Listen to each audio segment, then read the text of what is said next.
السلام عليكم، معاكم يوسف من قناة ليفو تك. ازيكم يا اصدقائي، عاملين ايه؟ يا رب تكونوا بخير. موضوع فيديو النهارده هيبقى مهم جدا للناس اللي عايزه تجمع بي سي، لان احنا في الفيديو ده نجمع بي سي ب15,000 جنيه، وهنشوف هل 15,000 جنيه في 2024 تنفع في التجميعات ولا بقت حاجة قديمة. لأن زي ما احنا عارفين أسعار الهاردوير كلها بقت غالية، من أول الرام وصولا لكروت الشاشة والسي بي يوز. فمن غير رغي كتير يلا نخش في التجميعة بتاعت النهاردة، ونبدأ بأول حاجة وهو السي بي يو أو المعالج.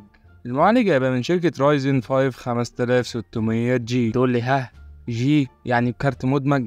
أقول لك يعني مفيش كارت شاشة؟ هقول لك مستحيل في 2024 تجيب تجميعة جديدة قابلة للتطور، لأن المعالج ده قابل للتطور وأداؤه في كل حاجة حرفيا حلو جدا زي ما انتم شايفين قدامكم. حرفيا المعالج ده كنز أسطوري جدا لأي حد بيبدأ في التجميعات أو اللي هو أول مرة يجمع في حياته. المعالج ده وفق ما بين حاجتين، بين إن هو يبقى معالج وفي نفس الوقت يخدمك ككارت شاشة.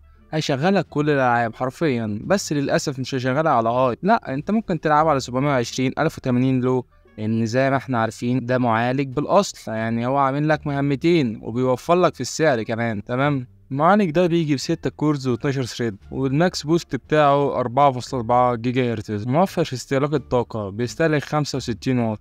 المعالج حرفيا ممكن يخدمك في كل حاجة إذا كنت عايز تلعب عليه أو تعمل عليه مونتاج خفيف أو تقيل شوية. من مميزات المعالج ده يا جماعة إن هو قيمة مقابل سعر. على ما أظن في السوق المصري هتلاقيه في حدود 7000 ل 8000 جنيه، في الحدود دي. بس أنا جبته بالسعر ده، وجبت المعالج أغلى حاجة ليه؟ لأنه قابل للتطور. يعني أنت حاليا لو شغلته كمعالج بس مش هيقولك لأ خالص، هيبقى في قرب أداء ال 5600 إكس. تمام.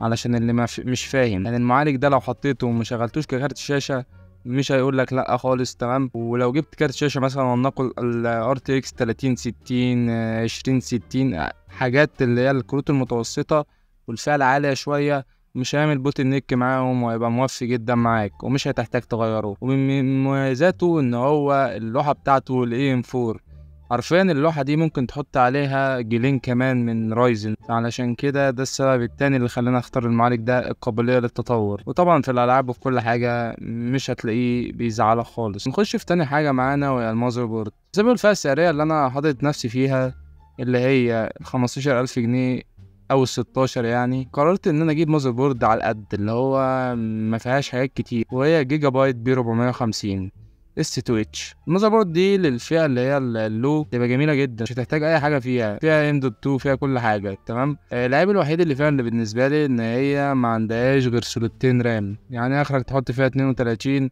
أو 64 جيجا رام، مش أكتر من كده، فده عيب قاتل فيها بالنسبة لي. بس أنت لو معاك فلوس أزيد شوية ممكن تجيب مذر بورد فيه 4 سلوتات رام، هتبقى أحسن بكتير بالنسبة لك. تمام. علشان يعني مستغرب انا جايب ليه 2 سلوت، ده علشان الفئة السعرية اللي انا جايبها. يعني انا بحاول على قد ما اقدر ان انا اوفر على قد ما اقدر. المذر بورد دي بتلاقيها في حدود 3000 او 4000 جنيه في الاستيروات عامة. ونخش في تالت حاجة معانا وهي الرام. الرام هتبقى 8 جيجا من فايبر باتريون. زي ما انتم شايفين قدامكم الرام جميلة جدا، يعني حلوة كشكل حلو. طبعا ترددها 3200 ميجا هرتز، تبقى مكفيه جدا ليك. بس نصيحه لوجه الله، قدام شويه يا ريت تجيب 8 زيها، لان كارت الشاشه المعالج لو انتم مش عارفين بياخد من الرام، هياخد مثلا 2 جيجا، فهيبقى معاك 6 جيجا رام.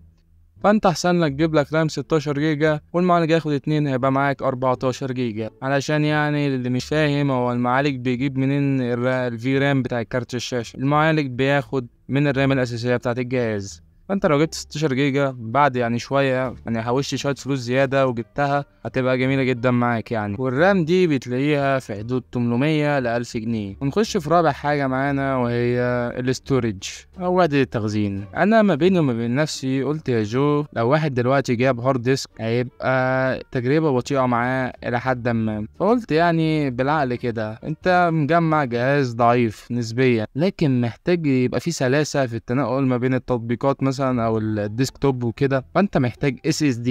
فقلت ما فكرش في الاتش دي دي خالص. يعني انت ممكن تجيب اتش دي دي خارجي من نفسك.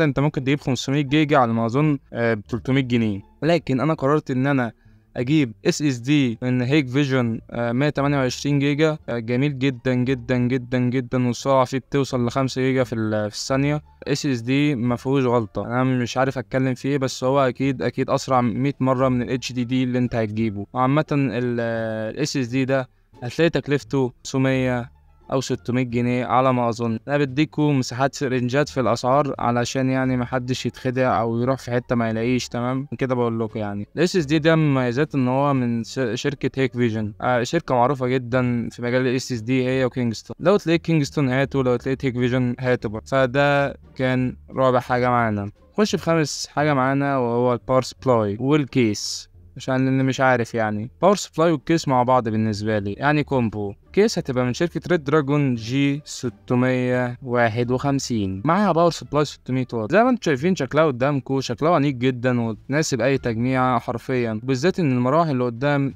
ار جي بي كبيره نسبيا، فيبقى شكلها عامه حتى لو المواصفات اللي فيها مش قويه، بس شكلها ذات نفسه هيخليك تفتح نفسك انك تجيب البي سي اصلا.